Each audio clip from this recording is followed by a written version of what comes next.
Hey everyone, you're listening to Heaving Bosoms, the podcast where two friends recap romance novels while giggling and treating characters like they're real people. We are in the last week of our Patreon fundraiser. So if you sign up or increase your current monthly pledge, we will double that and split the money between the Maui Food Bank and the Maui Fire Relief Fund. So if you sign up at the $5 level, we donate $10. If you go from $10 per month to $15, we don't double the $5 increase. We end up donating $30. We're still doing our 10% discount on annual pledges as well, but even though you take advantage of that, we double the full amount. We've actually got some brand new patrons that I want to shout out this week. So, welcome to Shmee, Christine M., Kim W., EF, and Rachel. When you sign up for Patreon, you get over 170 bonus episodes. Tons of them feature Aaron and I, and lots are full recaps of movies and books. Last week, we did a full recap of Dragon's Captive by Cassie Alexander and Carol Lockhart, and it was a total whoopsie. It was supposed to be a reading roundup. Turns out I just hogged the whole thing. This month, we're also doing an author hang with Lucy Score on the 18th and a watch party of Love at First Sight on the 23rd. That's patreon.com/Heaving Bosoms podcast. All right, this week, author Kim Lorraine, also known as narrator Stella Hunter, is here. And we are getting into some sapphic goodness with A French Fling by Emily Silver. Here we go.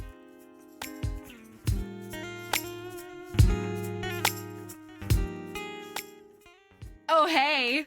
Oh, hey. Oh, hey. Friend of the pod, Kim Lorraine.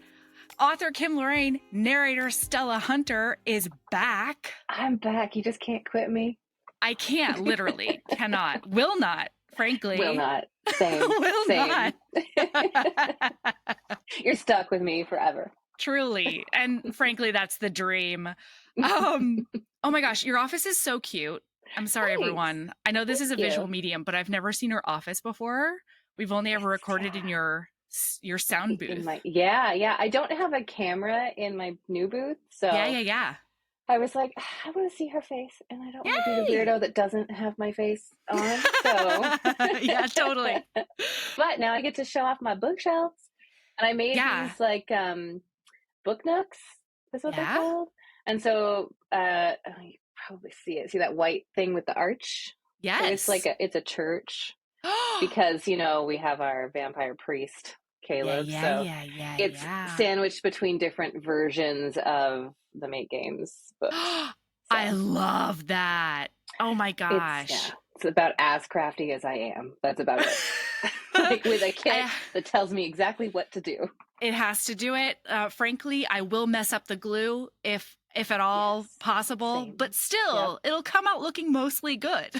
Mostly good. And it's same, like the mess ups, you can't see them because they were on the back. Yeah. Actually, I just redesigned my my bookshelves right in my living room. We have like faux built-ins nice. On either side of the TV. Mm-hmm. And I included the one book nook I've ever made right there. I have another one that I still have to put together, but how many hours do we have in a day? Right. Yeah. Really, yeah. is the problem. They're fun though. I do enjoy them because I feel like they are harder to mess up. So. Absolutely. And they're so cool. Yeah, they're like really it's fun. such My kids helped me, Fun. Mm-hmm. Yeah, Michael and I did ours together. Well, the other reason that I have no time to do that is because I have been gardening my face off. Which is awesome. Yeah, everybody knows that I'm obsessed with my fledgling cottage garden. But I've gone deeper, Kim. Oh, okay. Yeah. How deep? Well, it's gotten serious over here. Okay. I did start looking up the secret language behind a lot of the flowers that I have in my garden. Oh, you're gonna like tell stories in your garden? It's gonna be like a whole theme. You're gonna go full kitchen witch. Truly. Yeah.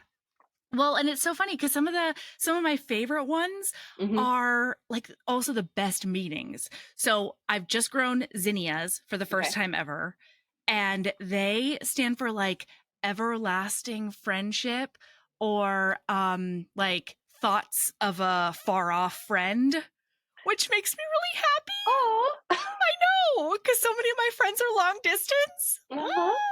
All my heart parts are very affected. I know. Aww. And then Sweet Alyssum, they stand for worth beyond beauty. Shit. Okay, all right. So I know. what you're saying is I need to pay more attention to the flowers I pick I for mean, my yard. Listen, what I'm saying is I think the Victorian gentry might have done one thing that was good for the world, and that was being obsessed with sending secret messages via flowers. Messengers with flowers. Yes. They mean things. I think that was maybe all they did. Like, I need a bouquet of zinnias from you anytime I'm feeling sad. Absolutely. Yes. I'll just sing you. Please do. I will send you zinnias. Clematis stands for mental beauty. Oh. And like, I take that to mean both like cleverness, but also like self-care, mental health, keeping stuff tight up in your head parts. Yes, in those head parts that are really important. We need to take better care of them. So truly. Yeah. And then a bunch of flowers stood for queer love of different sort. Okay. So pansies, lavenders, a lot of them are in like the purple family. Pansies, lavender, violets. Violets were like specifically sapphic because of I think a Greek poem. Yeah. Okay. Yeah. Let me tell you. My daughter's name is Violet. She is 12 and she came out over the summer and like she's full on like pride and so excited to tell everyone she's gay. And I was just like, this is my favorite thing because you're so unashamed, unafraid. Like, you're accepted, you're loved by your family, and you came out and told everybody. And I met her girlfriend this summer and she's adorable. And now I can tell her that also her name isn't just a flower. It represents who she is, like 100%. I'm going to cry. Yeah. Stop making me cry, Melody. It turns out you knew all along. It was in my heart before she was even born. Oh, shit. I am also crying. Well, and I think that the two characters, of this book would also really dig this. I think so. Absolutely they would. Absolutely. Well, Celine would be like slightly unaffected on the outside and seem a little irritated because she's French. But on the inside, she'd be soft and squishy about it. She'd be dying inside. Absolutely. Yes. Yeah. And Ab would just be effusively enthusiastic. She would be sobbing and like somehow joyfully finding violets to plant everywhere. Like, it's so true. She would be doing. And getting a tattoo of violets. She would find whatever country the national flower is violets and immediately plan a tour there. Seriously, Ab would be all about it. Yeah, she would. Oh my God. Okay, so listener, here we go. Kim and I normally do audiobooks because it's like one of our love languages, I think. Like one of our great loves of the world. I have a real serious voice kink. Also, like, I love a good voice. It speaks to me literally and figuratively. So. Absolutely, yeah. Well, and I don't know that I've ever listened to a book narrated by Samantha Brentmore yet. And I'm like, I've lost a lot of time. There's been a lot of hours in which I have not been listening to her narrate. I love her. Yeah. On a personal level and as a narrator. We actually have a picture because I went to APAC, which is like the Audiobook Publishers Association conference, and spoke on a panel as Stella about social media. And then we went to the Audies, which is like the Oscars of the audiobook world. I wasn't nominated your dress for anything. Was incredible. Oh, thanks. I loved it so much. Yeah. And I didn't keep it, but I loved it because I did Rent the Runway, which I thought you might have done Rent the Runway. Yeah. Ooh, it was hot. The amount of dresses that came to my house that I tried on, I believe that, was ridiculous. I probably spent as much money on those dresses to try as what it would have cost me to just purchase the dress. But it's all right. You nailed it, and now you have more closet space. I loved it, and I felt so comfortable, and I felt beautiful in it. But also, on my Stella social media, I saw Sam. She was nominated, and we were hugging, and somebody was taking our picture, and so we were posing for the picture. We both turned to kiss each other on the cheek, and then we just kissed each other, and then we just sort of both were like, well, we're here now, so we just stayed for the picture, and then that's the one we posted on social media. So yeah, it was great. That's so cute. But oh my god, she's got this raw sensuality to her voice. It's perfect for FF, I think, because it's very very much vulnerable, but also sexy in a way that is, I am in charge of who I am. I know what I want. Also, I can be broken and I can be fragile. She's wonderful. I love to listen to her. I love to cast her on books. And I had not listened to this one, but I had heard about it. And so I was like, I really want to hear this. It's really super good. Yeah. And, we talked about two different options, and I chose this one because I haven't listened to enough FF books in audio specifically. Same. Yeah. And that's a skill, you know, to create two voices that are believable, but also differentiated enough to carry the story is incredible. So anyway, we're recapping A French Fling by Emily Silver, narrated by Samantha Brentmore. Yes. And we've got Ab. Ab. Oh, Ab. Her name is Annabelle, and she does go by Ab. I don't super understand it, but we're going with it. Also, Emily Silver's a genius. It's fine. Yeah. It works somehow. It works. Does. And because I was like, oh, it's like Abilene or something. No, it's Annabelle. So, it absolutely works. So we'll just let her have it. Absolutely. So she's a travel nut, and she has started a tour company specifically for seniors who want to travel the world. And I feel like she kind of goes after, or maybe ends up with, a lot of seniors who have never been abroad before. Yeah. And that's like her one true love is to introduce, older folks to brand new world. Yeah. Literally the world. So many people just sit in their hometown and never leave. Yeah. So I'm a big traveler. I love to travel. So I was so like, oh, I love this because she's got these kooky old people going on adventures because, I've reached 40 now, and I'm kind of like, here in 20 years, I'm going to be in that age range of these people. And I don't want to be the person that doesn't travel. I don't want to be the person that's afraid. And I could totally see myself going on one of these tours. Absolutely. With and making friends with all these other awesome characters. So, yeah. Yeah, most definitely. And so she's been doing this for the past 16 months. And she started the company because her grandmother loved to travel, but there wasn't anything like this when her grandmother wanted to travel abroad. So they they did it together because she grew up with her grandmother and grandfather.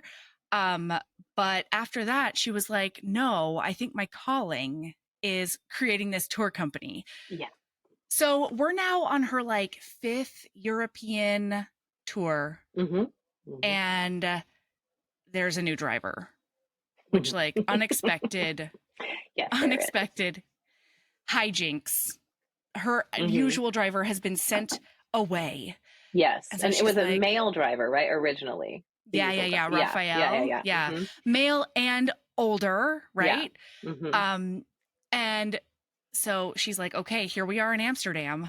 I'm very excited, but I got to figure out who our GD driver is. Yep. And then all of a sudden, This woman in Yep. dark aviators and I think a severe haircut of some Long, sort. isn't it like long, sleek black hair? Yeah, Yeah, she's yeah. just very French and Yeah, I very feel like like she's wearing chic. cigarette pants Yeah, constantly. yeah.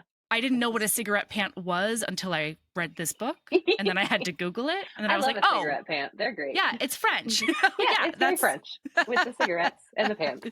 it's Yeah. true. She just walks in there like sex on a stick. Like it's great. And like big attitude Uh-huh. out of Celine. She's got dark aviators on. You can't see her eyes. And she's just like, hello, I am Celine. Yep. I'm here to be efficient and get shit done. Let's go to the van, please. And it's fantastic. But like the aloof attitude doesn't really make the best impression. No, not at all. It wouldn't for me either. No. I would be like, she hates me. I hate her. This is terrible. Yeah, absolutely. Yeah. Especially since I feel like I really connected with Ab. Absolutely. In this book. Like, I am the Ab in this scenario. Yeah, I think we are both the Ab. I don't think either. I don't know if I've ever met a Celine because I think Celine would scare me. Oh, yeah. But also she would be the girlfriend I need. Like she would be the one that would be like, let me teach you how to do this. And no nonsense. Yeah. And I'll just tell you what to do and you just be pretty and I'll take care of you. So she would be like my sexy mommy. Okay. Yeah. I mean, sign me up. You know, like I would be okay with that. Seems fine. Be afraid of her for a minute and then just be like, okay. Yeah. This is actually the best life. And Ab does immediately identify her as a sexy woman. Absolutely. Even though she's walking away with her attitude, she's like, "Oh, look at those butt cheeks in that pants. Like, oh no, it's a great ass. Scary ass. It's a great ass. Yeah." And my other favorite thing about Ab is that she'll just say what is on her mind. Absolutely. Whenever she needs to. So they're like loading the bags and she's like, hey, in the last 3 minutes that we did meet each other, have I offended you? Because like, I don't really know what's happening here. Yep. Oh, I wish I could do that. I feel like I can selectively. And then otherwise, I'm just like jazz hands. Love me. You know, like a puppy. I just want you to pet me. I just want you to love me. Please don't let me make you mad. And then but then I will overanalyze every single thing I said. Like when we're done today, I will go home. I will drink wine and then I will be like, oh, how much of my ass did I show? All of it? Just one butt cheek? You know, that's what's going to happen. So I totally understand because I feel like I do that on podcasts that I don't have editing control. Exactly. So I'm counting on you to only show like the dimples at the top of my butt. Oh, it'll be the perfect amount of crack. No worries. Thank you. Just enough to make sure everybody knows you're fun. Perfect. Okay. Just like, the low-rise 90s jeans with the whale tail. Yeah. That's all we Yeah, that's what we're going for. Absolutely. And so Celine's like, no, I think as you Americans say, not everything is about you. And I'm just efficient. It gives the enemies to lovers energy that we need in the beginning. Yeah, absolutely.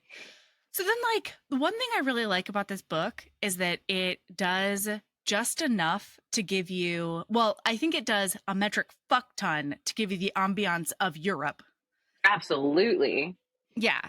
But I think it also gives you just enough to give you an overall idea of the senior tour group without becoming overwhelming. Yeah, they don't take over. They're there. You love Dot and Henry. And you know, and those are the ones that for me are the memorable ones. They're the funny, like, and you know that she cares about these particular people in her group and that she cares about her tour group every time. Yeah. Like there was a moment where she was coming back to the hotel later on in the book and she was saying something like this time I was glad I didn't run into anybody. Like for the first time I was glad I didn't run into anybody. And I was like, I could see that you would be like so invested in your people that you would want to see them and talk to them and see how they're doing until, scary hot French lady is does taking break care your of business. Heart accidentally, maybe. I don't know. Oh, we'll get there. We'll get there. Thank goodness her scary French mommy did step in. I know. Like, that woman needed literal mom, shaking. Listener. Yeah, literal mom. Mother. Her mother. Maman. Yeah, maman. She was there. Okay, so we find out from Celine's perspective because, like, in this van, we meet Dot and Henry, and they're like sitting next to each other, but it doesn't mean anything right now, listener. Yeah. Don't worry about it. Yeah. And, we get like silly questions like, did you see polar bears in Antarctica? Adorable stuff. Yeah. Yeah. And Celine notably snorts when that question is asked, which I appreciated. Yes. Yep. I love a good snort. Yeah. But in this, we get Celine's perspective finally. And we find out that the reason she's such a surly bear is because Ab reminds her of her ex-girlfriend, except like probably hotter and definitely funnier and cooler. Yeah. But on first glance, she was like, oh no, she looks just like Vivienne. Yes. Yep. And she's having a hard time getting over this lady. Yeah. Yeah. Yeah. She really did a number on her. And I think Ab too, she's dealing with her own like heartbreak, but it's been longer. Yeah. Since her breakup. And she sort of like resigned herself to the fact that, well, I love traveling more than I love being in a relationship. Yeah. No one's going to want to be with me because I'm never home. And I was like, no, you just haven't met the right person who will also go with you on these journeys. Yeah. You need somebody who also loves traveling and new adventures and maybe also driving. Listen, I don't know. Who really likes to drive you on those adventures.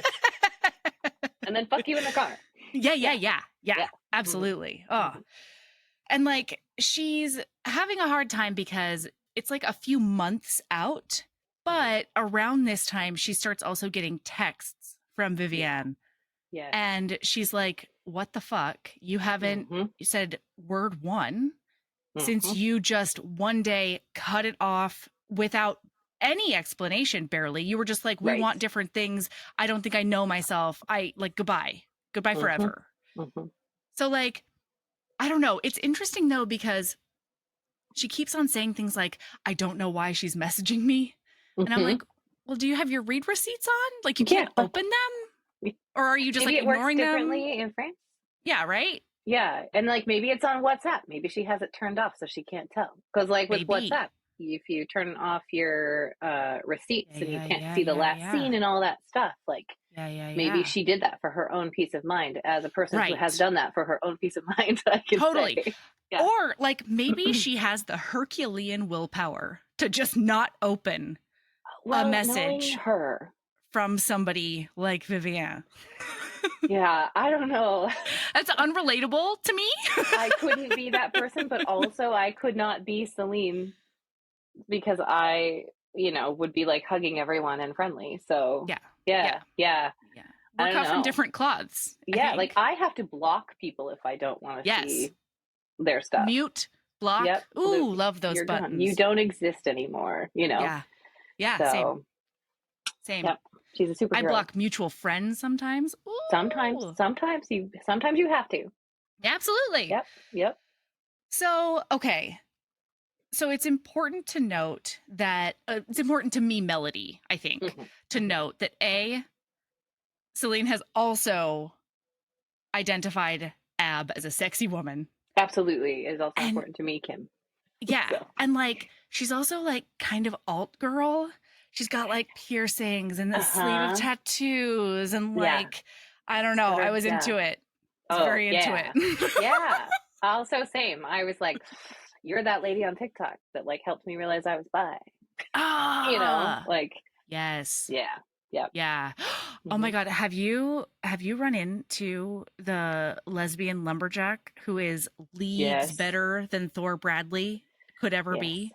Yes, why don't I remember her name in this moment? I cannot remember, but I appreciate her very much. I will post her handle in the show notes. Thank you. Because everybody needs to follow her. Yeah. She's fantastic. Oh my gosh. Sorry about that, everyone. Oh no, don't apologize. That was a tangent. Yeah, she is a lumber snack as well. Absolutely. So, yeah. And I think all the wood she chops goes to families who can't afford to buy firewood. Oh, I didn't know that. Now I know. Even more. Okay. I know. Yeah. I don't know why she did that to us. But it's for the betterment of a lot of other people too. Thankful that she does. You don't want to see me with an axe in my hand because my depth perception is real bad. Ooh. And like it would be horrible. Nice. I gotta say, horrible. I'm really good at chopping wood. Melanie. Yeah, I am. What aren't you good at though? So many gardening, things. flowers, podcasts. Oh my God. Okay. But it's also, sorry, the main thing I was talking about before I did get distracted by Ab's alt girl looks and our lumber snack is that this is the first time either of them have found another human attractive enough to be like distracting since their breakups. Yeah. So I don't know. It means something. All right, everyone. Yeah, absolutely. Okay, so while they are so they send the group to the Anne Frank Museum, which like everybody should see, but I will say I'm very glad I did not witness it in this romance novel. Right. Yeah, you can talk about it. I want to consume that elsewhere. But thank you so much. Yeah. It was a tastefully handled, serious issue, right? Absolutely. Yeah, absolutely. And Celine like tries to smooth things over with Ab, but like in a surly bear way, She's not very good at it. Right. Yeah. She's just like very French and very blunt and like it was my favorite because Ab got just as defensive as I would have over the most innocuous question if you just like change the phrasing or the tone of voice a little bit, you know? She's like, I think Celine asked her something like, well, aren't you afraid you're doing too much? And she's like, no, actually. What? Yeah. I am excellent at my job. Thank you very much. I think she says something like, Celine, you know what? I don't know what works for you, but no, I don't think we're doing too much. Yep. Yeah. And I think also it comes from a place of like, well, these old people are old and they can't do things. And I'm like, the old people can do a lot of things. And also old is relative. So you talk to me when you're 45 and 50 is just around the corner. Are you going to feel old then? What about when you're 70? Are you going to feel old when you're 70? Absolutely. Only if you let yourself, you know? Right. Yeah. Right. Oh man, that reminds me, I will be tuning into The Golden Bachelor. Are you a Bachelor watcher? I have never watched The Bachelor. Okay, that's a good life choice. So sorry. No, that's a great life choice. Reality TV makes me ragey because I get mad because they say it's reality, but I know it's scripted, and I'm like, you're lying to me.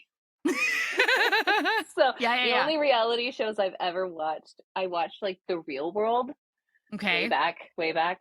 And then my parents made me watch Farmer Wants a Wife because of my cowboy book. Because of your cowboy series. Yeah, because like the premise of the Sunrise Cowboys, the first few books, there's a reality series. It was the reality show. She's the producer. Yeah.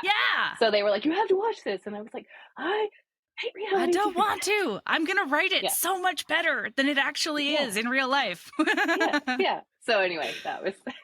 Well, I only mentioned The Golden Bachelor because they recently put out the cast list. And like the pictures of these women. And I'm like, I'm sorry. That's... Yeah, how dare you be 72, ma'am? Very dare you. How dare you? Yep. But yeah, old is relative. It's true. Old is relative. It is, yeah. Okay. Celine also is constantly asking people about their families. Yeah, she has a very strange fixation. Yeah, right? Right, yeah. Okay, I thought that too. I ask people. No, I let people divulge that information to me when they're prepared for it. Yeah. Sure, yeah. But she's just like a can of worms. Yeah, and she does. Yeah, with Dot, she's like, "Oh, your husband didn't want to come? Why not? He's such a jerk." She doesn't say that at all. She just asks the question. And then Dot's like, "Well, he did die." a while ago. He's busy, dead. You know, he's with me in spirit. I carry his ashes around in my purse. Yeah, right. And then Ab is like, it's just me, because she doesn't really want to talk about the fact that all of her nuclear family is dead. Yeah. All right? Yeah. Celine? It's a real sore subject. Stop poking at it. Yeah. And I think, it's funny because I feel like Celine, she's trying to relate to people. Yeah. And she's really bad at it. Yeah. On a painful level, So, yeah. And it reminds me a lot of, because I don't think it's specified in here if she's at all neurodivergent, but it reminds me of friends that I have when I first met them who are neurodivergent, and that would be like they'd have a list of questions that they would ask to try and figure you out, so they could figure out like where to take a conversation that they could actually relate to you on. Absolutely. So yeah, that's an interesting note. Okay, so then Barb and also Celine will not call her by a nickname because she says nicknames. That is a body part. I will not. You're so much more than a body part. You're not an Ab. Yeah. An Ab. Yes. So she calls her Annabelle. Yeah. And Ab hates it, but also loves it. Yeah. Same. It's like, I don't know. I think it's like, did the Duke give you leave to call him by his Christian name? It's a government name. And like the heroine is just gonna do it. Yep. Because she wants to. Woo! Yeah. She's like, this is your name, and it is what I will call you. Annabelle. Annabelle. Oh man. I'll take it.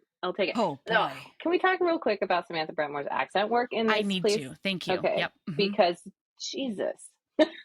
Yeah, she goes all over the place. French. She goes from French to American to, she does German, she does Italian. She does American Southern. She does Southern, Norwegian. Or I'm sorry, amazing. Dutch. No, yeah. Because they're Dutch. because they're talking about Van Gogh. And I've had to do that accent.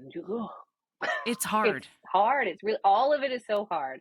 And to stay in it, but to have to switch back and forth. When she was doing Celine's POVs, because she narrates the whole thing, and so she does both female POVs, and it's amazing because her Celine voice, it's an attitude thing, it's not a timbre thing. Yeah. So but it's the accent too, and the switch makes it sound like it's two different people, which is so hard to do. But she nailed it, and I know how challenging that is. Like I remember having to do a book where I had to go from Scottish to American to Irish and to British. God. Everything was fine until Irish came into the mix, because when you're Scottish and then you try to go Irish, it's a nightmare. You can't do it. I sure can't. And so I would have to stop and like take a break and then come back to it. So I can't imagine where she was with all of that, but also her male voices. Yeah. Her male voices fantastic. they're like, it's, I don't know. They feel very, this is going to sound dumb, but they feel very lived in. Yeah. They feel like very down to earth. There was no like, there was no like, I am just gravel. Right. Yeah. And it's hard to do that with so many male characters. Very hard. And you have to really have kind of a toolbox of where you're going to pull from. Is he going to be smooth? Is he going to be growly? Is he going to be a friendly older guy? Is he, like all of that. And there's a lot of attitude that goes along with it. But she does such a good job of making it not feel super affected.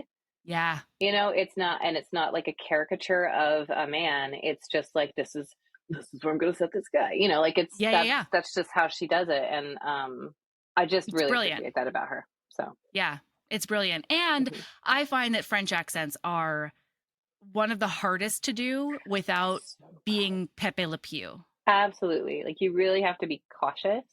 Yeah. But you have to still try to stay on this side of authentic. And it's hard because as a listener, you don't want it to be so strong that you can't understand it. Right.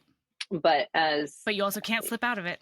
Yeah. So you have to really choose how hard you're going to go and where you're going to lighten it up a little bit to make it easier to understand. And when they're upset, you're going to go a little harder on that accent. Yeah. And she really does a great job of making those choices. A French accent is a challenge in and of itself, because also those R's get kind of lost, and you can sound really, it can sound more like a speech impediment than an accent. So you have to be so careful. So I just love her. I was texting her as I was listening, and I was like, "You are fantastic." And she was just like, "Thanks." Oh, I'm so glad. So, Yeah, because truly, this performance was incredible. Mm-hmm. Mm-hmm. Yeah. Really, Absolutely. really good. Yeah. Yeah. So there's a lady called Barb, and she's Ab's partner. She's fantastic. She's Southern, she's raunchy, she's hilarious, she's perfect. Mm-hmm.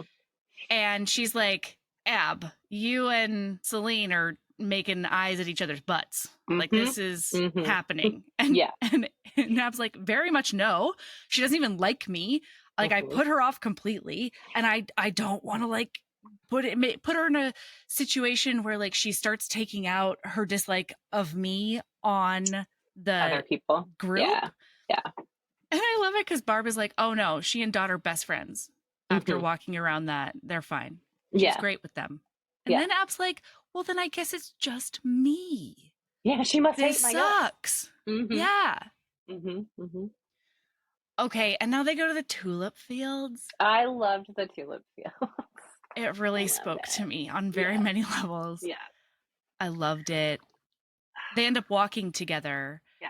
And we find out that Celine is a second generation tour driver. Because her dad. It's so cute. And she loves her dad so much.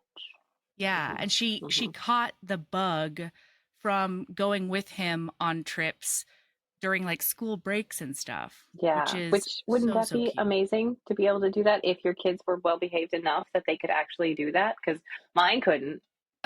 You want to try to put Valor Chen into a tour bus?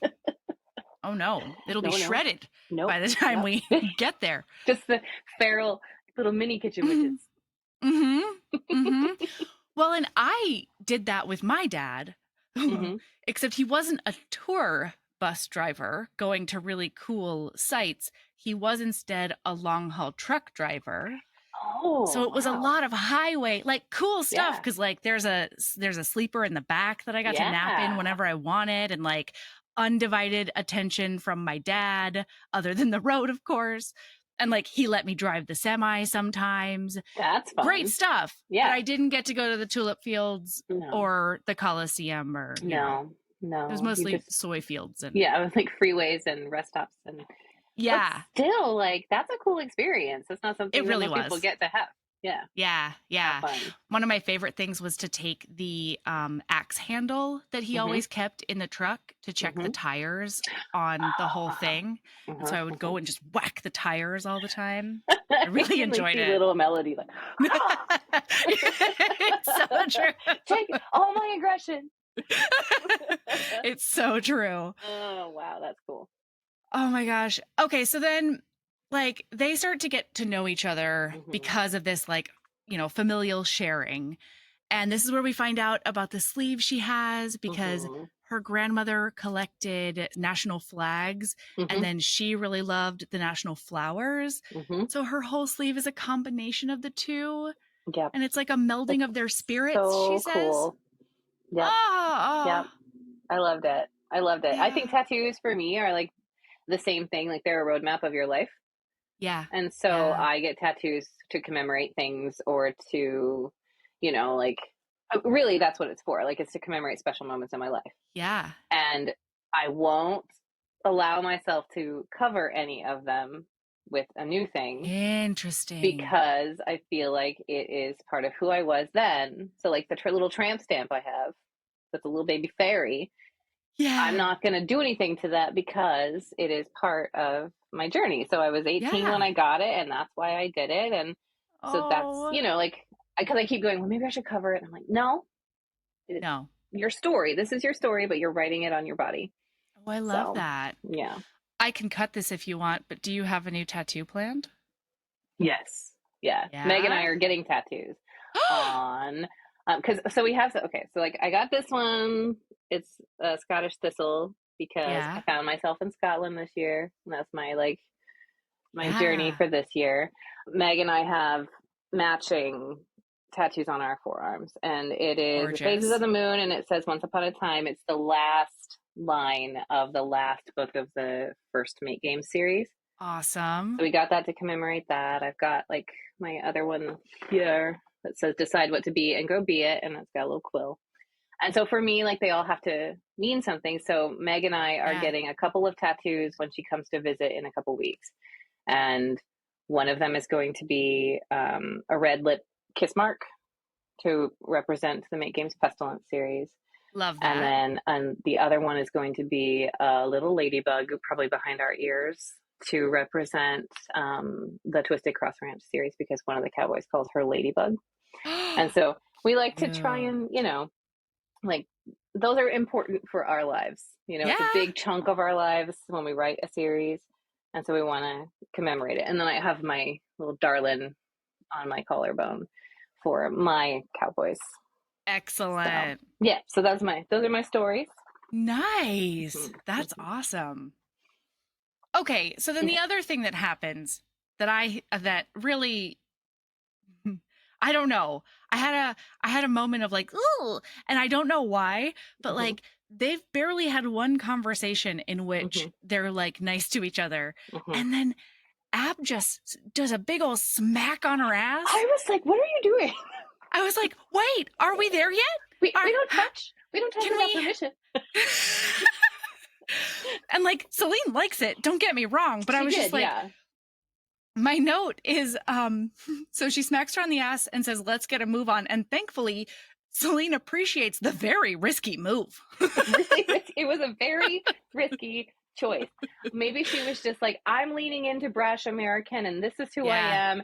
And like, you know, what is the saying? If I'm too much, find less, right? Like, I'm just gonna go full on and take me or leave me. But like, I don't know if I've smacked anyone on the ass that I haven't known for a really long time. Like, I wouldn't smack you on the ass, and we've known each other now for a few years. I wouldn't do it, you know. But you know, well, and especially since you have to work together for the next like 3 to 4 weeks. It's a really long tour, like you're at your work job right now. Yeah. Like, that's a sexual harassment suit. Yeah. Like, I don't know. It was a choice. It was. And maybe it was sort of like, you know, when you word vomit everywhere, like you just, maybe that's what it was. It was like an anxiety hand vomit. Like, it just came out. I don't know. Anxiety hand vomit is my favorite. I can see the stickers now. Oh my God. So then they go to Germany next. They sure do. And Barb flakes on Ab for a cooking class. Yes. Because throughout this whole thing, Ab is going to do recon for a European food tour. Yes, she's like eating across Europe. Yeah. And I am still so hungry from this book. Yeah, absolutely. Yeah, absolutely. And Celine, when they're at the cooking class, she says something that's truly baffling to me. And I think this maybe shows one of the big differences between Celine and I. She's like, what does cooking Spitzel have to do with being in Europe? And I was like, what doesn't it have to do? The national dish. Come on, man. Like, have you ever had it? Because it's delicious. I mean, so good. So good with some gravy. What does it have to do with it? First of all, does it have to have anything to do with it? No. But also, don't be a dumbass, Celine. Right. Yeah. And also, like, isn't food a huge part of every culture? Like, food is where you gather. Like, you gather together and you make food and you celebrate whatever you're celebrating over a meal. And that is probably why I am as soft and squishy as I am, because my family really likes to celebrate over a meal, and I love it. And I think that, like, I would, like, sign me up for that tour of cooking across Europe and eating across Europe. Aside from the fact that I can't have garlic. Like, let's keep the garlic away from me, but the rest of it will be interesting. Interesting. It's a sadness, but that's okay. We don't need to talk about that. It's fine. No, that's the one thing that would, like, maybe keep me from going to France at all. Is that I'm lactose intolerant. Oh no. Yeah. And like fucking everything has butter in it. Butter, so much butter, and really good cheeses. Oh God, all the cheeses, yeah. Yeah. Yeah. But like Italy, sign me the fuck and see, up. Like I would struggle in Italy because because of the garlic. Yeah. So I suppose you and I, we could go to Germany. Yeah. Yeah. We could go to Germany. We could probably go to Spain. We would probably be fine there. Yeah. Mm-hmm. Yeah. And I would actually say Greece as well. Probably. Yeah. Probably. Yeah. We can hit up some Mykonos. we can plan. Let's plan our tour of Europe. Yeah. Yeah. Do you want to go visit Lindsay Lohan? Let's do it. Let's do it. Like, good job you having your baby. Like, yeah. I'm proud of you. Nice work. Can you do a public dance again? That was great. Oh, I would love it. I'll dance with you. Yeah? Yeah. Okay. So they have fun cooking together and they flirt and it's very cute. Mm-hmm. And then the next morning, Ab does blow Celine's mind in a very unexpected way. And that is that she comes out of the elevator in a full traditional German dress. She's one of those Heidis. It's adorable. And I love a theme. Same. I love a costume party. I love a theme. Right. Did she buy it? No, Emily Silver tries to convince me that she just went for a walk and then stumbled upon a traditional German dress stop. She's like, here you go. Like in Scotland, you can buy a kilt on basically any corner. So I guess I can see it, and there's lots of like cashmere stores everywhere in Scotland. But you don't see people dressing up in the full garb unless they're playing their bagpipes for money. Right. But like, you got to give it to her for just going like tits out, Yeah. And she's like, tits out for Germany. Tits out for Germany. Yeah. Like, I'm a Heidi now. All right. Yeah. I did it. Here we go. Absolutely. And like, I'm sure her tits were like really out there too. Cause according to Celine, she's got some real big ones. She's got some knockers on her. And I don't hate it. Good girl. Like, yeah. Well, and my note is, and Celine is very confused, but also awooga. She wants to just be like, honk, honk. It's true. Motorboat her real good. It's true. I gotta check the engine. Hold on. So then, like, for the next couple of stops, they like get to know each other better. And like sometimes they'll have wine in the evenings together.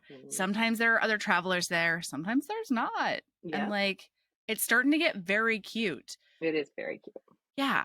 But Ab keeps noticing that there is some unplaced hurt in Celine's eyes. Yeah. When she looks at her. Yeah. Mm-hmm. Mm-hmm. What is that? Ab thinks to herself. And Celine's like, it's my ex, but she doesn't tell her that yet. No, but we know. We know it's the ex. At least like, we know. Annabelle. Oh, yeah. Leave me alone. Leave me alone, Annabelle. Yeah. You look like Vivian. But hotel. So they go to Italy now. Yeah, they do. And they go to a really cute winery outside of Vienna, I think. Vienna? No. That would be Austria. I can't remember. What's the gondola place in Italy? Come on. Where's my brain? Venice. Thank you. Yeah. Jesus Christ. It's Vivienne. That's what's fucking That's what me it up. was. Yeah. Mm-hmm. Thanks a lot. Jeez. You keep on fucking everything up. Yeah. We hate her. She's the worst. Vivienne. So they end up like grape stomping, which is very cute. Yeah. And yeah. I was like, you must have done this, Emily, because the descriptions of it. They were juicy. Yeah, they were juicy. I don't think they're for me. I don't think that's for me. I think that is I will watch people do that because I would be freaked out with all those grapes between my toes. Fair enough. I think it's definitely for me. And I do think I would fall down. Like in I Love Lucy? Is that what happens in I Love Lucy? Yeah. Like that's what I would do. I do have a vague memory of it now. And it just connected to the point when she falls down. Yeah. No, that was what would happen to me. Yeah. I'll sit out and drink some wine and I'll watch you do it. And giggle. I'll giggle and video it. Thank you. Put it on your TikTok. Thank you. So then Celine looks at this brash American and she says, "You wouldn't dare throw grape slush at me." Oh my God. And Ab is like, challenge accepted. This is where Ab and I are really different. I would not have done this. I don't think I would have either. I would have like giggled and been like, no, I won't. Like, hee, no, I'm not going to. But you can kiss me if you want to. Right. Yeah. Well, and so she does it. And then she sexily gets up into her ear and she says, I never back down from a challenge. Gauntlet thrown. I mean, like, if you're going to do it, that's the signature line you got to do after. Yep. Oh, and there's passion in Celine's eyes when she brings her head back. Ooh. Finally. We're seeing it. Ooh, yep. She lit that like fuse. So there's also a lot of winking in this book. Have you ever winked this much in your life? I don't know if I'm even good enough at winking to wink more than once or twice a year. You know, like, I don't know. I don't think I'm much more into the smirk. I'm a smirker. Oh, yeah. You know, like, I like a good, solid, sexy smirk, because a wink can be misconstrued as you've got something in your eye. True. So, true. Yeah, but there is an inordinate amount of winking. Yeah. Yeah. I'm partial to the head tilted to the side looking at you up from at an angle. Yeah, I do love that. I love the brow furrow. Ooh, yeah. Too. Like, you know, when it's like, I don't want to like her, but I do, and my brow is very furrowed. Like, I'm struggling with all my feelings. I also like a quizzical eyebrow. A quizzical brow is one of my favorites.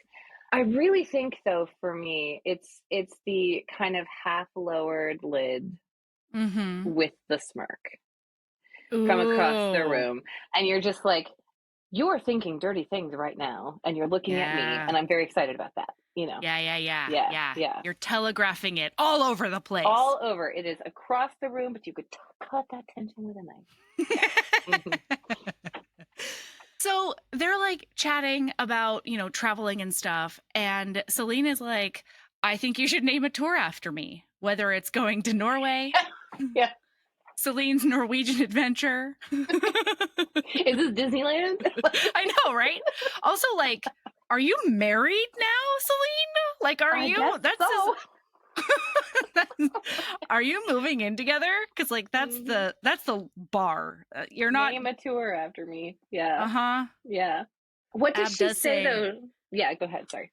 She says that she'll consider Celine's Christmas tour. That's right. For a Christmas market tour in Berlin. Yes. Yes. And I was like, why? Does she love Christmas? Did she say that? I didn't catch it. All she said was that her brother lives in Berlin. Yeah. And so she goes there at Christmas. Maybe that's it. That's like, but you know, again, they are still working on the basics of like getting to know one another. So she was just latching on to like the things she could really remember. Yeah. And because she didn't want to be like, that's high level flirting. Yeah. Like she didn't want to be like Celine's sexy pants tour, you know. Like. Right. And then like she tries to get up and Abba's like grabs her wrist and she's like, no, stay for a glass of wine. Oh man. So they do that. And then listen. There's also a lot of finger in your face. Abba's constantly putting her finger in Celine's face, and Celine is always grabbing it. Yep. I would too. I would be like, get your finger out of my face. Yeah. Somehow it turns into a sexy thing, though, because she grabs her finger, and then they, like, there's a zing, okay? There's an electric... because of the touching. Yes. Yep. And then there's some eye contact, and then they're making out against a tree. Yeah, they are. It is a really good first kiss. It's really hot. Yeah. It was sexy. Yeah. It was intense. And it was very much the like Duke who's been denying his feelings, you know, that's how I felt. It was all of that tension of like, I can't, I don't want to, I am going to. Like, I have to. All it was missing was a hand necklace. Yeah, you know? It's true. Like, I was like, God, okay. Great. Thank you. Yeah, it's excellent stuff. My favorite, though, is that right after this super hot makeout, she does turn into an Olympic track star. She does. Just in her leather jacket, she just sprints. She says, I have to go. And then she sprints back to the bed and breakfast. Yep. And like, it was very frustrating, but also my angst-loving heart was just like, oh, Celine, I'm so sorry for you. I know what's going on with you? You're so upset. But also, as like, if you put yourself in Ab's position, the secondhand embarrassment. Yeah. Ugh. And just like the utter confusion. And just like, did I initiate that kiss? No, I couldn't have. Wait, what's reality? Like, you fell onto my face. Yeah. It felt great. Yeah, I loved it. You hated it, obviously. She didn't hate it, everyone. No, she Don't really worry. did You not. know, if anything, she loved it too much. Too much. So much. She's still mending her heart. Yeah. Okay. So it was a bad move. Yeah. She's afraid. It wasn't a safe move. She's afraid to let anybody in. Yeah. So, and I mean, I don't blame her. Like, this is temporary. This is only for this time, you know? And I think they even talk about how it's like, it could just be a fling. It could be a fling, you know? And I'm like, yeah, sure. Yeah. But also, keep telling yourself that. In the age of FaceTime and phone sex. Like, you're fine. Absolutely. Yes. So then, like, the next morning, she's trying to be like, I am just driver now. Look at me, loading bags, talking to tourists. Great stuff. And then Ab is like, hey, do you need any help with that, you weirdo who did kiss my face off and then run away? No? Like, we need to talk about this. Yeah. But they're consummate professionals. Yeah. And then Barb comes up to Celine and she's like, hey, I've noticed that you're making sad eyes at each other now. It went from sexy eyes to sad eyes. And like, I'm just saying, my girl deserves some fun.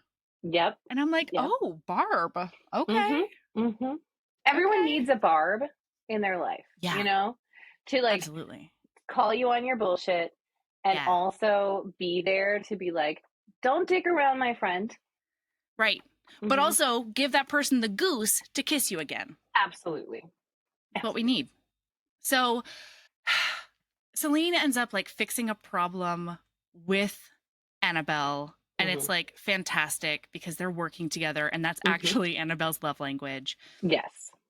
They go on a gondola ride. And oh my God, Annabelle, AKA Ab. I have been referring to her as her nickname the whole time. She's like, you run so hot and cold with me. What's up with that? Yeah, I loved that because I was like, God, this is a question that I have wanted to ask in the past. Right. You know, that why don't we just ask it? Because a lot of the time people don't even realize they're doing it. Right. You know, that's super true. Yeah. So like we should be asking that question. Thank you, Annabelle. Thank you, Annabelle. That's great modeling for good communication. Nice work. Yeah. Well, and Celine is just reflective enough to be like, it's because you look like my ex. And I'm grappling with that. And Annabelle's like, oh, that makes so much sense now. Yeah, I hear that. And then she says, just so you know, I am up for some fun anytime, but like, you're not ready for that. So we'll just, you know, pretend it never happened. And she's like, I'm so sorry that I'm not ready yet. Yeah. It's like, I'm so sorry that you look like my ex and I want to bone you, but I also can't bone you. Yeah. And Annabelle's like, that's not the answer I anticipated or wanted, but yes, absolutely. Now, how would you feel though, if you met somebody and they like kissed all over your face and you had a lot of tension with them and then they told you that you look just like their ex? Ooh, that'd be weird stuff. It would be a giant red flag. I would run away. Same. And I would be like, no, thank you. No, thank you. Because I'm not a replacement for your ex. I'm not your conduit to weird past stuff. Not into it. Yeah, I'm a totally different human. It's fine. Yeah. That's not how Ab feels. No, Ab is like, is that why you're always looking at your phone? And Celine's like, fuck, yes. She keeps texting me. And it's like rude because I don't want to talk to her. I don't want to do this. And Ab's like, I would tell her to fuck off. You know, just FYI. I don't know. Celine, I would block her. Block? Yeah, I would do a big block on her. Yeah. Absolutely. Yep. Also, stop sharing your location with her. I know. That's for later, though. Although that's easy to forget. I will give it to her because I just recently realized that I was sharing my location with somebody I didn't want to be sharing it with. So yeah. No, it's hard. The easiest thing is just to never turn it on. I know. But that's also not safe. It's not safe because I do also listen to true crime podcasts. Agreed. Same. What if I get murdered? And like, but we're having a tangent. Please. So this is, okay. I love a true crime podcast. Well, this is a true crime. This is my dad. Okay. This is a dad story. Okay. Oh, okay. Fair enough. Okay. So I have a multi-generational home with my family. So my parents live downstairs. I live upstairs with my kids. And it's wonderful, except that my dad, so I had gone on a walk on we have this trail very close by. And I'd gone for a walk, working through some stuff. That's where I do all of my big thinking. And then I went through, we have a cemetery because I'm the weirdo that walks through cemeteries. So I was walking through the cemetery because it's really pretty and also peaceful. So very tranquil. And then I come back through and I go home. And then the next day he was like, oh, you walked through the cemetery and it was so early in the morning and you were all alone. And I was really like, gosh, I hope she doesn't run into a bear or whatever. And I was like, how did you know I went to the cemetery? And he was like, oh, I'm just tracking your phone. And I was just watching your walk. And I was like, don't do that. But also, how did you know I was alone? How do you know that I'm not just with somebody that you can't track? Yeah. How did you? But Dad. That's really cute. Stop tracking me. And so finally, I just had to remove him so that he couldn't track me anymore. If someone needs to find me, it's the police or my mom. Fair enough. That's it. So stop tracking me. I was like, this is a big invasion of my privacy. And he was like, no, it's not. And I was like, yeah, it actually is. Are you a secret spy? Did you work for the CIA and not the Navy? What's happening? You were a Navy musician, not a Navy SEAL. So check your location services, everyone, if you have a dad. Seriously. Yeah. Okay, so now Ab has been very adamant that old people don't fuck. Which is ridiculous. I'm here to tell you, you're wrong. So wrong. Oh my God. Ridiculous. Yeah. So Dot and Henry are late one day and she goes up knocking on their doors. Yeah, she does. And hero that he is, sex positive himbo that he is, Henry opens the door and he's like, oh, hey, I thought we had another hour. He's wearing a towel around his waist. Period. The end. Yep. Oh my God. And Dot's in her robe. And she's like, oh. And I don't know, if you think that old people don't fuck, you are lying to yourself, because at this point, the women can't get knocked up. Yeah. And the guys are just happy if it works. Yeah. And then also retirement homes are the biggest spreader of STIs. Yeah. So, they be fucking. And the nerve endings don't disappear. No, they don't. They don't. And God, the risk of not getting knocked up is pretty awesome. Is incredible. Yeah. Yeah. I can't wait for that season of my life. Mm-hmm. Mm-hmm. Mm-hmm. Yeah. Yeah. So Annabelle is very low-key shamey about Dot and Henry. She is, and she's shook. She's very shook. Down to her marrow. I was like, did you not see the sex eyes? There were so many sex eyes. They have probably been banging since day 2. Absolutely. Yeah. They've at least been, fingering each other on the bus. There's been traditional old person finger banging. Yes. Absolutely. Yes. Oh, the things she doesn't know. It's so cute. Mm-hmm. So then they go to Sorrento, which I guess is a beach town in Italy. Mm-hmm. And Celine is finally like, I can have fun. I think I'm in a place where I can just have fun and appreciate Annabelle for who she is. Yep. So she does kiss Annabelle's face off. She does. She gives herself permission to just have fun. Yeah. And they have a great time. And Annabelle pulls away and she's like, Celine, what are you doing? You don't want this. And then Celine says, I'm sick of fighting my feelings for you. That's right. And then it's on TM. It is on TM. Do you know I say that in my daily life? Yeah. And nobody understands me. Because I'll be like, it's on TM. And then my kids are like, what is TM? And I'm like, nothing. It's fine. Leave me alone. You have your weird things. I have mine. It's nonsense. You go watch another episode of Bluey. Stop judging me. I do keep on accidentally painting myself into explanation corners. And Michael is always delighted about this because he's like, do you never see it coming? Like, you never see what 2 steps ahead is after you say something ridiculous to the kids? No. No. Because they're supposed to just understand you. They are from your loins. It's true. Well, so the other day, they were like, I can't remember. We were talking about addresses or something. Like, I think my 4-year-old was like, this is my address. And I was like, yeah, that's where we live. And then I was like, and that's hilarious because we were coming down to 2 different houses and I could have lived at 69 Morristown Road, but I don't. No. And then my son was like, why is 69 significant? And then and Michael looked at me. Because it looks like a zodiac sign. It's 2 fishes. Pisces. I don't know. Stop asking questions you don't want the answers to. And Michael's just in the driver's seat giving me side eye, doing some big sighs. And he's just like, I'm going to have to clear this up later. Or they're going to have to talk about it in therapy. It's true. It's true. I just say shit. Oh boy. That's okay. So then, like, they go to the Blue Grotto, they hang out at a beach, and then they like bang super hard, and it's like the best sex of either of their lives. And it was really hot. It was so hot. Because all of the FF that I've read, all the sapphic books that I've read have been more on the low steam side. Yeah, which I don't appreciate. It's disappointing. And I think that maybe it's like we shy away from it because maybe it's too like real. I don't know. I'm not sure. I have no idea why, but I know that even in media, it's shied away from. You know? So like, because I read One Last Stop and I don't know if there was any.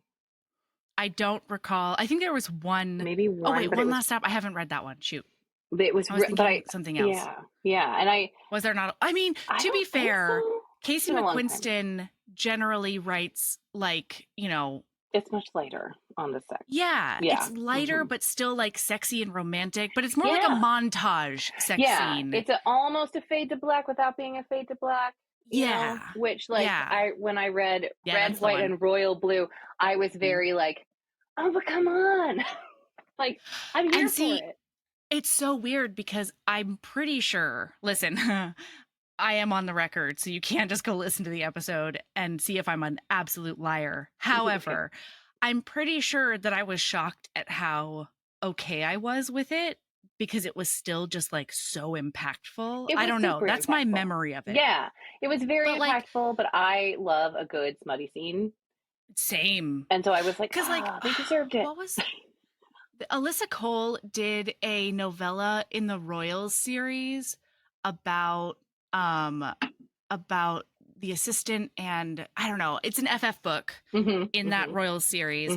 And that was one where I was like, I could have used some higher steam. Yeah. Because and so many of the other books are higher steam. Yeah. And I think that's the other thing is I had been reading so much more indie romance, which is usually very spicy. Yeah. And also I write it. So when I got to that point, I was like, oh, that's a bummer. You know? Yeah, absolutely. Yeah. Like, and I hate to think that it has to do with our, you know, internalized misogyny about women having lower sex drives than men. But who knows? It depends on the person. Yeah. And also there's just a lot of puritanical indoctrination that we don't even realize we are dealing with. You know, it's not even just misogyny. Like it's that, you're like, right. Internalized puritanical viewpoints. So but this book does not do that. This book gives a lot. There's many sex scenes. Oh yeah. All of them are hot. There's taking full lips into mouths. There's sucking and biting on clips. Yep. Which I don't know if I'm a fan of the biting of the clit, but you know, that's Yeah. I mean, it's definitely again, it's another risky move. Yeah, it can be a big really gotta know. Yeah, you really gotta know what that clit's like. How sensitive is that one?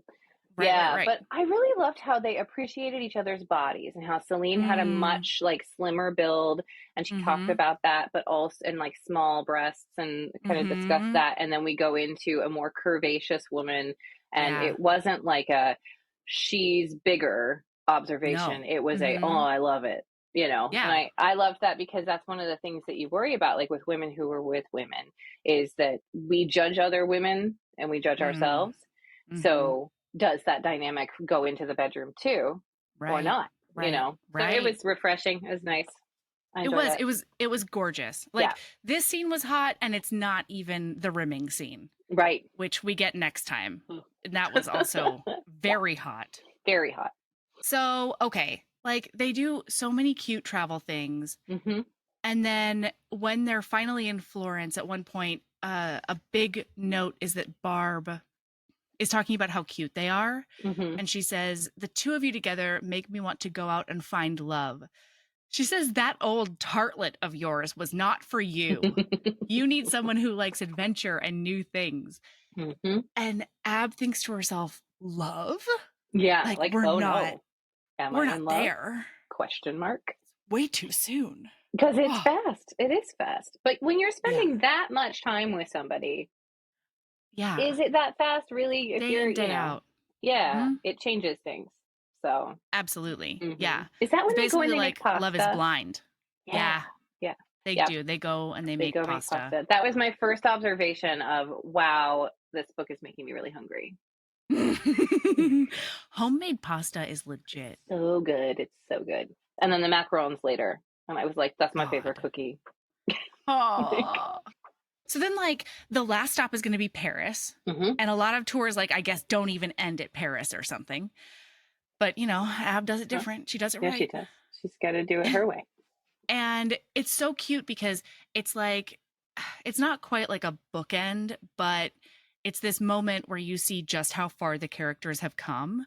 Yeah. Because, like, Celine notices that Ab really turns every single trip into a family experience. Yeah. It's special. Like, she gets close to each person, but more than that, like, she includes the driver in everything they do if the driver wants. And, like, a lot of times the drivers are just looked at like another machine that makes the tour go. Yeah. And as they're going to Paris, Celine's like, if anybody wants recommendations, please let me know and I'll help you out. And then Ab like looks at her like cutely, just adorably. And Celine's like, what's going on with you? She's like, I don't know. It's just like you being a tour guide. It's a far cry from the lady who picked us up in Amsterdam. Yeah. Yep. Yeah. It's a grumpy sunshine. I just realized. Sorry. It is. No. Yeah. Shit, you're right. Yeah, it's a grumpy sunshine. Took me forever until just this very moment, but that's what it is. I'm actually not great at, like, you know how people make those trope things with like the arrows? Yeah. I'm terrible at making those. You know, it is my whole job. So I have to be good at it. We pick out our tropes before we even start. Nice. Oh, that's a good way to do it. Otherwise, you lose the plot and then you don't know what you're doing. Yeah, that's a really good touchstone. That's true. So throughout all of this, they're both sort of low-key thinking about like what happens when this ends. Like I'm so happy. Yeah. I like her so much. But is this realistic in real life? Does she even want that? Yeah. You know, and Ab's whole baggage is like, nobody would want me because I'm never home. So they go to the Eiffel Tower and there's like this midnight light show. Yeah. They're snuggling. Oh. And that's when Celine realizes that she is in love. It's happened. It's more than just a rebound. She's not Vivian. That bitch. Annabelle is a whole different person. That's right. She's a great person is what she is. Yes. Oh, it's so cute. Oh, yeah. And then Celine asks what they're going to do tomorrow. And Ab is like, oh, she's so good at distracting me, like with our plans and stuff. And she's like, oh, you're so interested in what we're going to do tomorrow. And Celine says, You should know by now that I'll follow you wherever your adventurous mind takes you. Such a good answer. Such a good Oh, answer, which is why I was so mad at her coming up. I mean, for real. Yeah, she does a stumble that should not be a stumble, but like, whatever, Celine. We all grow and learn, I guess. Oh, and then Celine takes her to a cabaret and fingers her during the show. Yeah, she does. It's great. Shit. It was awesome. I was very proud of her. Yeah, it was so good. And neither of them have done anything like that before. Ooh. Yep. And man, they're just so cute. And like everything, there's just like, they're talking about how much passion they have together. And it's, not like anything they've had before. And then the next day, Ab is like really excited to take Celine around Paris to like, introduce her to Paris from a tourist point of view. Yeah. Because like, which is so different. That's not how I look at New York City. I don't, it's a totally different when like people come to town. I like remember all the cool shit that happens in New York City. Anyway, but they get off the elevator and they're like giddy. They've had sex in the shower right before this. They're so happy. And then that bitch Vivian is there. That bitch. She's like, Celine, we have to go talk. I still want you. I hate her. And like, do you though? Yeah. Like after 2 or 3 weeks of somebody not responding, that's not enough of a get the fuck out of my life situation. Yeah. I was so angry because she shuts her down. Yeah. Fully. She just, she shuts her down. But then she goes and torpedoes everything with Ab. And I was just like, no, what are you doing? But I get it also from the point of view of like, it shook her to the core. Of course. She had to see this person who broke her. Yeah. Is she going to get broken again? I understand, but also Ab deserves better than that. Well, and it is also interesting. So what actually like literally happens is they talk a little bit in the lobby and then she goes over to Ab and she's like, I spend a lot of time with her. I need to hear her out or whatever. Yeah. And Annabelle's like, okay, yeah, that's something that you have to do as a human. And I'm going to do my job now. Yeah. So she spends all day trying to like keep her mind off of this, but everybody can tell that something cataclysmic has happened. Yeah. And we see the whole conversation between Celine and Vivian. And Vivian wants her back. And she's like, hard no. Like, what's changed? When are you going to get bored again? Are you just going to drop me again? And they leave the conversation, in my mind, with Vivian knowing that it's over. Period. Yeah, for sure. The end. Never want to speak to you again. Yeah. However, she goes back to the hotel and waits for Annabelle. And when they have this conversation, she's like, I'm just really messed up. I just need some time. I need to figure out like what I want. And to Annabelle, that means she's choosing, I guess, between it's the kiss of death. Vivian and right. Yeah. And like, is she going to go with her history? Is she not? And like, to be fair, even though she left it with Vivian saying no, that door could be opened at any time. And I think Celine knows that. Yeah, like internally, the door isn't closed all the way. Yeah. And I don't think it is for Vivian either. No, I think Vivian is like, here, the gates are open. Totally. Yeah. So she's having like an existential crisis. And thankfully, her mom comes over. That mom. Yep. I love just a stable, wise mom. Ooh. I love a good mom, like, come to Jesus moment. You know, where your mom is just like, what the fuck are you doing? Right. It's one of my favorite things to write. Is that I always like to write a strong mom character. So like in my Sunrise Cowboys, the Riker boys have their mama. And the other guys in the other families, a lot of them don't have a mom. But she's just the mama for the town. So if you need to work out your shit, you go talk to mama. And she will talk to you and tell you when you're being a dumbass. And like everyone needs that person, whether it is their actual mom or a figure who can do that for you, Most definitely.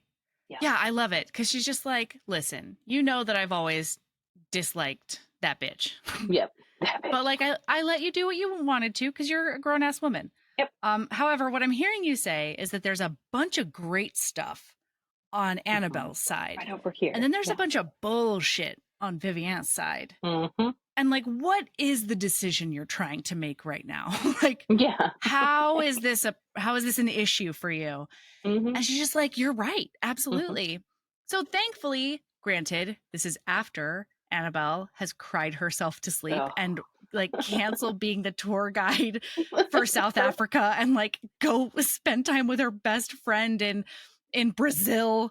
And like, she's done this whole reorganizing her life because what the fuck is happening right now. And she's also been burning the candle at both ends. Yeah. And, like, needs to take this break anyway. Yeah. Yeah. And one of the things she's been thinking is like, if we were to make this a real thing in real life, I would take more time. I would go on fewer tours. I would base myself in Paris. We would spend more time together. Yeah. So Celine shows up and she's like, I'm a dumbass. And it was never a question. And I'm fully, completely in love with you. It was great. And it was so good. It was so good. And then Annabelle's like, I'm in love with you too. My heart's so happy. And it was so great because she didn't drag it out. It wasn't I'm going to be stubborn and not admit my feelings. It was a mature woman having a mature conversation and saying, I'm a dumbass. I'm an idiot. I made a bad choice. I love you. Yeah. And I loved it. It's beautiful. Yeah. It's totally gorgeous. Yeah. And then the epilogue is just them like living life 6 months later. And I also loved this because it was like, hey, turns out working visas are really fucking hard to get. And like, Selena and I haven't seen each other in a month, but we're really excited to see each other now. Yeah. And that made me so happy. Yeah. Like, it wasn't just, tied in a neat bow. There's bullshit that you're going to have to deal with. Happily for now. And Dot and Henry got married.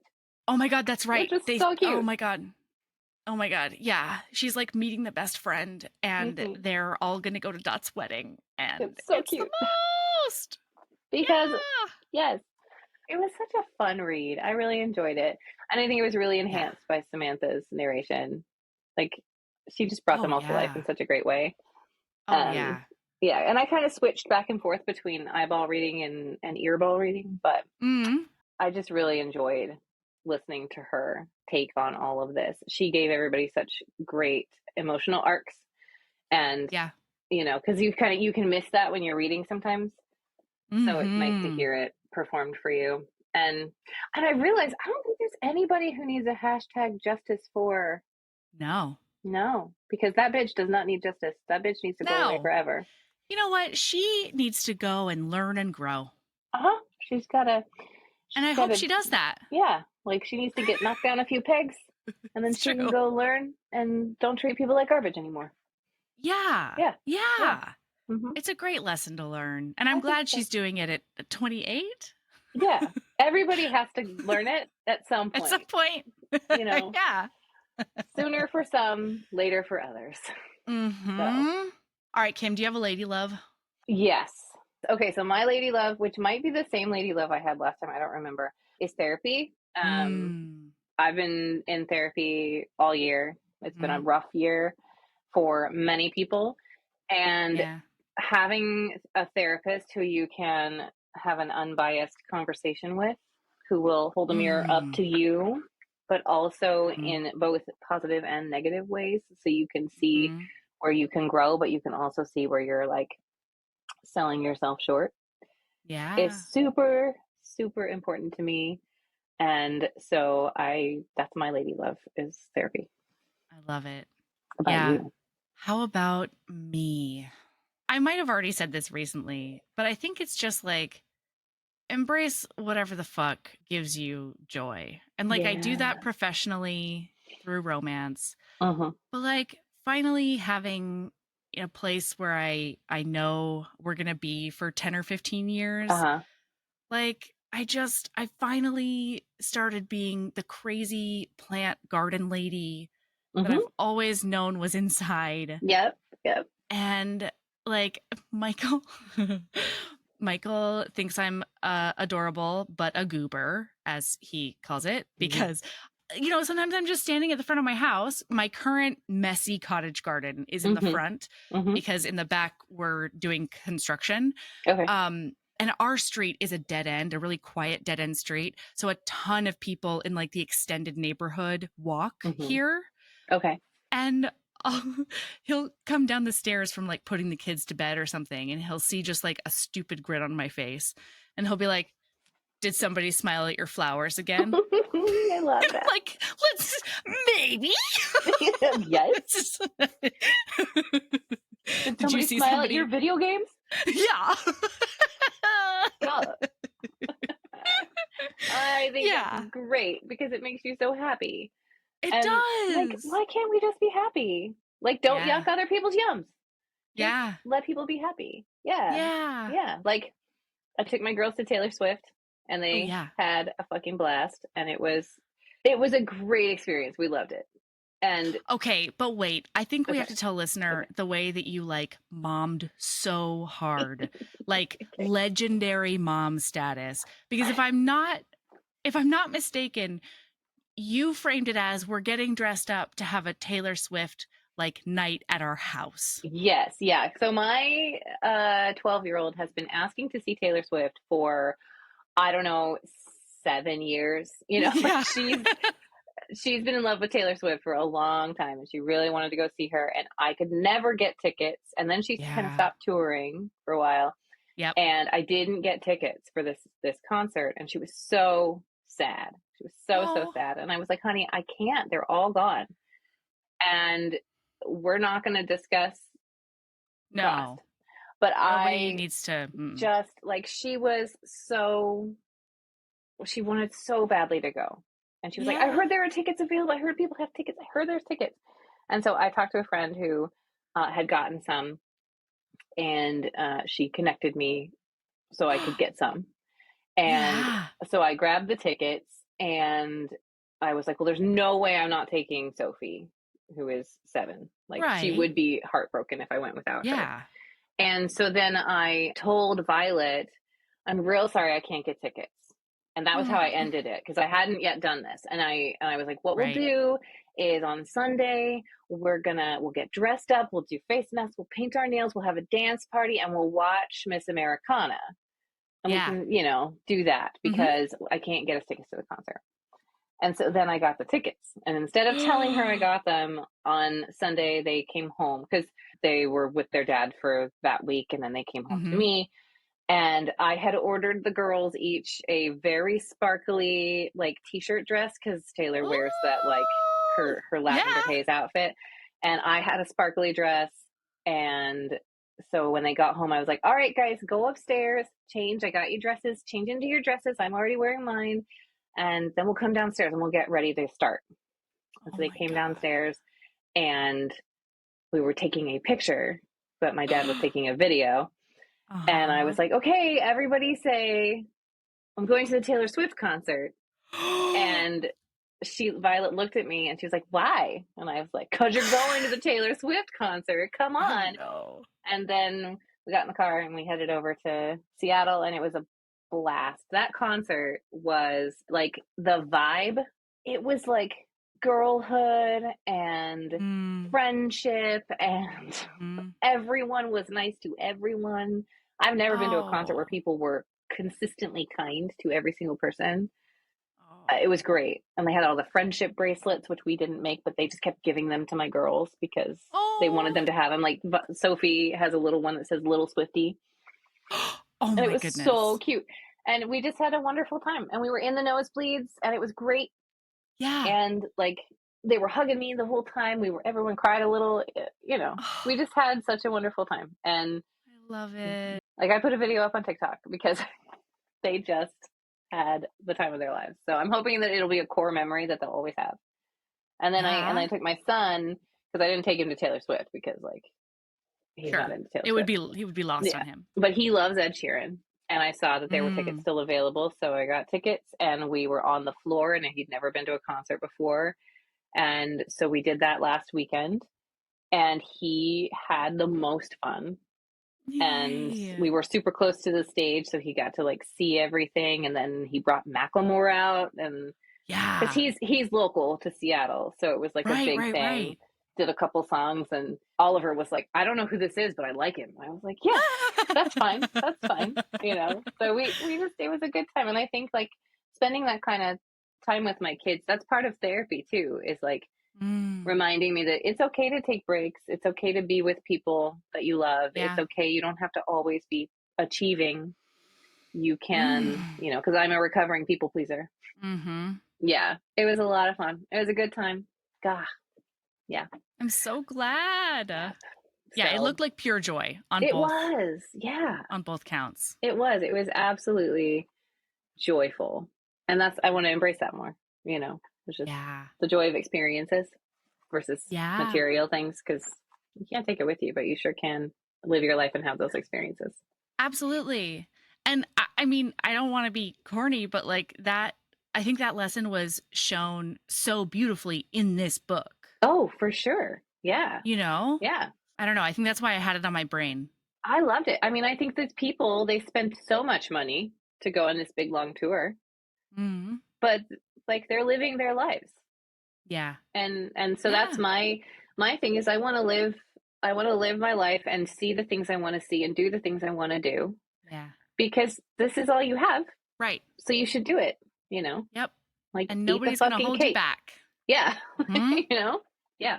All right, Kim, where can they find you online? I'm on all the things. On TikTok, I am Kim Lorraine author or Stella Hunter narrator. You can find me there. I narrate live as often as I have permission from the authors. So that's pretty much what I do there.